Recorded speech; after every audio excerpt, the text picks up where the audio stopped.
Taya contoh didikan kolot nu salah. Mun aya budak cerik ti peuting, supaya repeh didik ku indungna. Hayo jempe.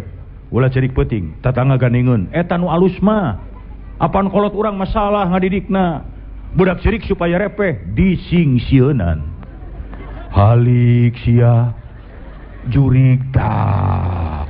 Mimiti sia ngacaprak. Rek teu ngacaprak kumaha da indungna ge can kungsi na jurig. Aya ucing mah disada di luhur kenteng, tah ditumpakan jurig. Geus puguh ucing beger. Cing ciptakeun ku urang sing tenang, arek naon jurig tumpak ucing.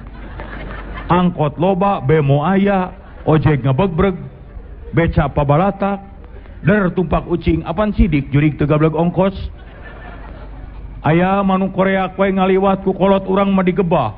Bait ka Sabrang, ka Palembang, nah urang Palembang dikorbankeun. Kumaha mun ceuk urang Palembang kabaranang siang.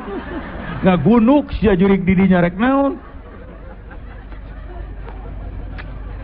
Urang mah budak ngaliwat kana batu gede, tangkal gede, der dididik. Eta ulah kitu. Para runtannya nu ngageugeuh di dieu. Bilih ka sepak, bilih ka tajong, ieu putu bade ngalangkung. Tuh nyebutna ge putu lain jalabria. Naon akibatna tingali we budak di urang umur 10 tahun hayang kahampan kanu poe ke geus teu wani. Lain kikituan atuh. Di urang mah jurig digedekeun ai ka masjid hese. Eukeur mah eukeur dina TV ena teh loba jurig teh. Dina acara ieu jurig. Ya Allah, si ibing mah wanian kungsi hiji mangsa mah hayang ngetes. Jam 12 peuting, jam 1 peuting di gedong kosong, Pak. Sorangan mah batre we wungkul. Baiklah kumangke cik urang teh paling kana koran pelawak dia akan jurig. Sorangan we ka gedong kosong wani jam 1 banian, Pak. Datang sorangan sepi onon, tapi bener. Aya selengseng bau nu teu ngeunah.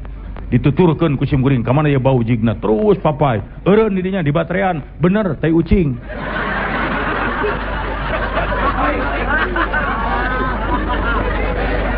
Yo. Kitu deui salat. Lamun dididik ti leuletik, diajar ti bubudak, insyaallah nepi ka kolot mati hese lesot. Balik ti luar kota jam 4 subuh teu kuat kutunduh, dugsek sare. Karek saparapat jam geus adzan. As-shalatu khairum minan naum, meletet mata, da geus biasa. Coba lamun salat mimitina geus kolot, loba gangguan. Arek salat subuh listrik pareum aliran, wah, jeung tunu, jeung poek, jeung lulungu. Mun diriweuh cupu capa neangan tasbih, mana tasbih teh? Ka mana ieu tasbih? Ari gep indung budak. Mana ieu tasbih? Ari gep. Ieu we heula sementara kaberangan atuh. Padahal meheug mikir kajen poek ge mah nya tasbih gede-gede teuing. Cicing budak tong milu seuri ieu mah urusan tasbih. Ayo salat. Ini yang utama mah. Lamun edeuk oge, ceuk Kang Ibing sok catet, taroskeun kajeun ka Bapak Kiai mana ge. Di mana salat beres, taraneangan dukun, waduk teu percaya komo tukang pelet aing mah teu percaya pisan. Arek percaya kumaha tukang pelet di deuleu teh pamajikan tukang pelet juga gegetuk.